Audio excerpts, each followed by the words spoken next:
नमस्कार, स्वागत है आपका हमारे यूट्यूब चैनल में जिससे आज हम एनसीईआरटी नागरिक शास्त्र कक्षा 8 के चैप्टर 10 को पढ़ेंगे।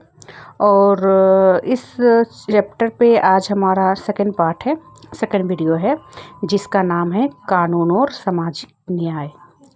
तो देखिए, हमने इसके शीर्षक से ही जान लिया था कि इस चैप्टर में हम अपने कानून के बारे में और सामाजिक न्याय के बारे में, इन सभी के बारे में जानेंगे कि किस तरह से लोगों के जो हक होते हैं, उनका जो मेहनताना होता है उसे नहीं दिया जाता है, उचित मूल्य नहीं दिया जाता है।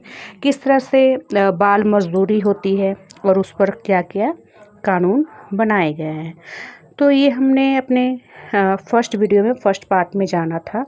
और आज का जो हमारा मुख्य बिंदु है वो है भोपाल गैस त्रासदी। देखिए, यहाँ पर बता रहा है कि 24 साल पहले भोपाल जो है वो दुनिया का सबसे भीषण औद्योगिक त्रासदी यहाँ पर होती है। और भोपाल में यूनियन कार्बाइड नामक अमेरिकी कंपनी का कारखाना था जिसमें कीटनाशक बनाए जाते थे। 2 दिसंबर 1984 की रात के 2 बजे यूनियन कार्बाइड के इसी संयंत्र में से मिथाइल आइसोनाइट मिक गैस का रिसाव होने लगता है। और यह बेहद जहरीला गैस होता है। और इसमें क्या होता है कि इस दुर्घटना के चपेट में आने वाला जो एक नाम है अजीजा सुल्तान। तो देखिए, वो अपनी आप बीती बता रहे हैं कि तकरीबन 12:30 बजे मुझे अपने बच्चों को तेज़ खांसी की आवाज़ सुनाई दी। कमरे में हल्की सी रोशनी थी। मैंने देखा कि पूरा कमरा सफ़ेद धुएं से भरा हुआ था और मुझे लोगों की चीखने की आवाज़ सुनाई दी। सब कह रहे थे भागो भागो। इसके बाद मुझे भी खांसी आने लगी। लगता था जैसे मैं आग में सांस ले रही हूँ। आंखें बुरी तरह से जलने लगी। तो उस समय की जो घटना है, एक महिला के द्वारा आप बीती यहाँ पर बताई जा रही है कि उसने कैसा महसूस किया। अब यहाँ पर ये जो चित्र है, आप सामूहिक दाह संस्कार को देख सकते हैं। 3 दिन के भीतर 8000 से भी ज़्यादा लोग मौत के मुंह में चले गए। लाखों लोग गंभीर रूप से प्रभावित होते हैं। ये जो नेक्स्ट चित्र है, आप एक बच्चे को देख सकते हैं। इस गैस के कारण उसकी स्थिति कितनी खराब होती है। तो जहरीली गैस के संपर्क में आने वाले जो ज़्यादातर लोग रहे वो गरीब होते हैं, कामकाजी परिवार के लोग थे। उनमें से लगभग 50,000 लोग आज भी इतने बीमार हैं कि कुछ काम नहीं कर सकते। आपने जापान में सुना होगा जब परमाणु बम गिराया गया था तो किस तरह से कई वर्षों तक लोगों की जो स्वास्थ्य था, उनकी जो तबीयत थी वो काफ़ी कह सकते हैं खराब, कह सकते हैं कि रहती ही चली गई। तो यहाँ पर इसी गैस रिसाव के बारे में भी बता रहा है कि कुछ समय तक, काफ़ी समय तक लोगों को काफ़ी परेशानियों का सामना करना पड़ा। जो लोग इस गैस के असर में आने के बावजूद जिंदा रह गए, उनमें से बहुत सारे लोग गंभीर श्वास की बीमारी, आँख की बीमारी, अन्य समस्याओं से पीड़ित है। बच्चों में अजीबोगरीब विकृतियाँ है वो पैदा हो रही है। और इस चित्र में यही दिखाई दे रहा है कि ये जो बच्ची है, आप इसे देख सकते हैं, इसका एक उदाहरण है। नेक्स्ट जो फोटो है यह आंदोलन का है। यूनियन कार्बाइड कर्मचारी संघ का बैनर लगा हुआ है। तो ये जो तबाही है, ये कोई दुर्घटना नहीं थी। यूनियन कार्बाइड ने पैसा बचाने के लिए सुरक्षा उपायों को जानबूझकर नज़रअंदाज किया। देखिए, हमने अपने पिछले वीडियो में पढ़ा था कि किस तरह से जो हक रहता है मज़दूरों को वो नहीं दिया जाता है। उनके कह सकते हैं कि जो उनका वेतननामा होता है उसे कारखाने के जो मालिक होते हैं उसे बचाने के लिए उनके जान के साथ, उनकी सुरक्षा के साथ खिलवाड़ कर देते हैं। और सुरक्षा के उपायों को जानबूझकर नज़रअंदाज ये लोग करते हैं। तो 2 दिसंबर की त्रासदी से बहुत पहले भी कारखाने में गैस का रिसाव हो चुका था। तो इन घटनाओं में एक मजदूर की मौत हुई थी, जबकि बहुत सारे घायल हुए थे। तो देखिए यहाँ पर आप समझ गए होंगे कि लापरवाही तो बरती गई है। छोटी सी घटना को अनदेखा किया गया। अगर पहले से ही सतर्क रहते तो बड़ी दुर्घटना नहीं होती। नेक्स्ट जो फोटो है, यहाँ पर बातचीत हो रही है गैस राहत मंत्री से। बात करते हुए गैस जो पीड़ित है उनका जो परिवार है वो बात कर रहे हैं। तो देखिए सबूतों से पूरी तरह साफ था कि इस महाविनाश के लिए यूनियन कार्बाइड ही दोषी है, लेकिन कंपनी ने अपनी गलती मानने से इनकार कर दिया।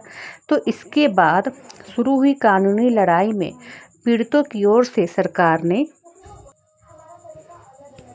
देखिए कंपनी ने तो अपनी गलती मानने से इनकार कर दिया, तो इसके बाद शुरू होती है कानूनी लड़ाई और पीड़ितों की ओर से सरकार ने यूनियन कार्बाइड के खिलाफ दीवानी मुकदमा दायर कर दिया। 1985 में सरकार ने $3 अरब का मुआवजा मांगा, लेकिन 1989 में केवल $47 करोड़ के मुआवजे पर अपनी सहमति दे दी और इस त्रासदी से जीवित बच निकलने वाले लोगों ने इस फैसले के खिलाफ सर्वोच्च न्यायालय में अपील किया, मगर सर्वोच्च न्यायालय ने भी इस फैसले में कोई बदलाव नहीं किया। देखिए जो नेक्स्ट पॉइंट है वो है कि यूनियन कार्बाइड ने कारखाना तो बंद कर दिया, लेकिन भारी मात्रा में जो विषैले रसायन थे, पदार्थ थे, वहीं पर छोड़ दिए। तो ये जो रसायन है रिस कर ज़मीन में जा रहे हैं, जिससे वहाँ का जो पानी है वो दूषित हो रहा है। अब यह संयंत्र डाउ केमिकल नामक कंपनी के कब्जे में है और इसकी साफ सफाई का जो जिम्मा है वो उठाने को तैयार नहीं है। देखिए इस चित्र में आप देख सकते हैं काफ़ी सारे सामान बोरियों में बिखरे पड़े हैं। नेक्स्ट जो चित्र है, फोटो है, वो है 24 साल के बाद भी, 24 साल हो गए, 24 साल के बाद भी लोग न्याय के लिए संघर्ष कर रहे हैं। वे पीने के साफ पानी के लिए, स्वास्थ्य की सुविधा के लिए, यूनियन कार्बाइड के जहर से ग्रस्त लोगों के लिए नौकरियों की मांग ये कर रहे हैं। इन्होंने यूनियन कार्बाइड के चेयरमैन एंडरसन को सज़ा दिलाने के लिए भी आंदोलन चलाया है। तो इस तरह से लड़ाई अभी भी जारी है। इंसाफ की लड़ाई जो है वो अभी भी जारी है। 24 साल पूरे हो चुके हैं। तो आपने जाना किस तरह से भोपाल में गैस त्रासदी ने लोगों के जीवन को किस तरह से अस्त व्यस्त किया और आज भी काफ़ी कह सकते हैं कि उसके प्रभाव देखने को मिलते हैं। नेक्स्ट हमारा जो पॉइंट है कि एक मज़दूर की कीमत क्या होती है। तो यहाँ पर हम अपने मज़दूरों के बारे में जानेंगे, उनकी अहमियत के बारे में जानेंगे। तो अगर आप भोपाल के महाविनाश की वजहों को समझना चाहते हैं तो सबसे पहले यह आपको जानना होगा कि यूनियन कार्बाइड ने भारत में ही अपना कारखाना क्यों खोला। किसी और देश में भी ये जा सकते थे। तो चलिए हम इसके कारण को जानते हैं। तो विदेशी कंपनियों के भारत आने का एक कारण है, जो सबसे बड़ा कारण है वो है यहाँ का सस्ता श्रम। और सस्ता श्रम का मतलब होता है काम करने वाले लोग, जिसे हम श्रमिक कहते हैं, मजदूर कहते हैं, वो हमें आसानी से कम अब कह सकते हैं वेतननामा पर ही उपलब्ध हो जाते हैं। तो अगर ये कंपनियां अमेरिका या किसी और विकसित देश में काम अगर करें तो उन्हें भारत जैसे गरीब देशों के मज़दूरों के मुकाबले वहाँ के मज़दूरों को ज़्यादा वेतन देना पड़ेगा। और भारत में न केवल ये कम कीमत पर काम करवा सकते हैं, बल्कि यहाँ के मज़दूर ज़्यादा घंटों तक भी काम करते हैं। तो सबसे पहला बेनिफिट तो ये है कि इन्हें कम कह सकते हैं वेतन पर इन्हें रख लिया जाता है। और दूसरा कि ये ज़्यादा समय तक काम करते हैं, मतलब दिन के 24 घंटे हैं तो आप 12-14 घंटे ये काम ज़रूर करते हैं। तो घंटे भी काफ़ी इनके ज़्यादा है, काम के समय भी ज़्यादा है और श्रम भी सस्ता है। भारत में ना केवल वे कम कीमत पर काम करवा सकते हैं बल्कि मज़दूर ज़्यादा घंटों तक भी काम कर सकते हैं। तो यहाँ मज़दूरों के लिए आवास जैसी जो दूसरी चीज़ें हैं उन पर भी खर्च की ज़्यादा ज़रूरत नहीं होती है। तो इस तरह ये कंपनियाँ जो हैं यहाँ कम लागत पर ज़्यादा मुनाफा कमा सकती है। मतलब यहाँ पर मज़दूरों को कम वेतन पर ज़्यादा काम करवा कर और कम सुविधाएं जैसे कि पानी, बिजली, आवास, इन सभी में भी ये कटौती करते हैं, जिसके कारण ये भारत में अपने कह सकते हैं कंपनियों को लगाना चाहते हैं। तो लागत में कटौती के तरीके इससे खतरनाक भी हो सकते हैं। लागत में कमी लाने के लिए सुरक्षा उपायों की अक्सर अनदेखी की जाती है। यूनियन कार्बाइड के कारखाने में एक भी सुरक्षा उपकरण या तो सही ढंग से काम नहीं कर रहा था या उनकी जो संख्या थी वो कम थी। जब 1980 से 1984 के बीच मिक्स संयंत्र के कामगारों के दल की संख्या 12 से घटाकर 6 की जा चुकी थी। मजदूरों के लिए सुरक्षा प्रशिक्षण की अवधि जो है वो 6 महीने से घटाकर 15 दिन कर दी गई थी। मतलब आपको सुरक्षा के लिए भी ट्रेनिंग दी जाती है, तो वो जो ट्रेनिंग है 6 महीने की होती है, लेकिन यहाँ पर आपको इन्होंने 15 दिन ही मजदूरों से ये काम करवाया। तो मिग कारखाने के लिए रात के पाली के मजदूर का जो पद है उसे भी खत्म कर दिया गया था। यूनियन कार्बाइड के भोपाल और अमेरिकी संयंत्रों में सुरक्षा व्यवस्था में फ़र्क जानने के लिए चलिए हम नीचे जान लेते हैं क्या है फ़र्क। तो देखिए, पश्चिम वर्जीनिया अमेरिका है और यहाँ पर कंप्यूटरकृत चेतावनी और निगरानी व्यवस्था मौजूद थी। लेकिन भोपाल में क्या था, तो भोपाल में यूनियन कार्बाइड कारखाने में गैस के रिसाव के लिए केवल मजदूरों के अंदाजे के सहारे काम चलाया जाता था।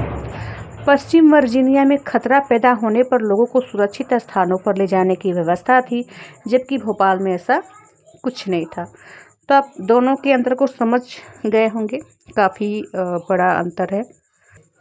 देखिए, अलग अलग देशों के बीच सुरक्षा मानकों में इतने भारी फर्क क्यों है और दुर्घटना हो जाने के बाद पीड़ितों को इतना मामूली मुआवजा क्यों दिया जा रहा है। तो इस बात का जवाब यह है कि भारतीय मजदूर का मोल अभी भी ज़्यादा नहीं माना जाता है। एक मजदूर जाता है तो फौरन उसकी जगह पर आप कर सकते हैं दूसरे को रख लिया जाता है, दूसरे को मौका मिल जाता है। तो हमारे यहाँ बेरोजगारी इतनी ज़्यादा है कि थोड़ी सी तनख्वाह के बदले ना जाने कितने लोग अपनी सुरक्षा से खिलवाड़ करते हैं। लोग असुरक्षित स्थितियों में भी काम करने को तैयार हो जाते हैं। मजदूरों की इस कमजोरी का जो फ़ायदा है वो उठाते हैं मालिक और कार्यस्थल पर सुरक्षा की जिम्मेदारी से ये बच जाते हैं।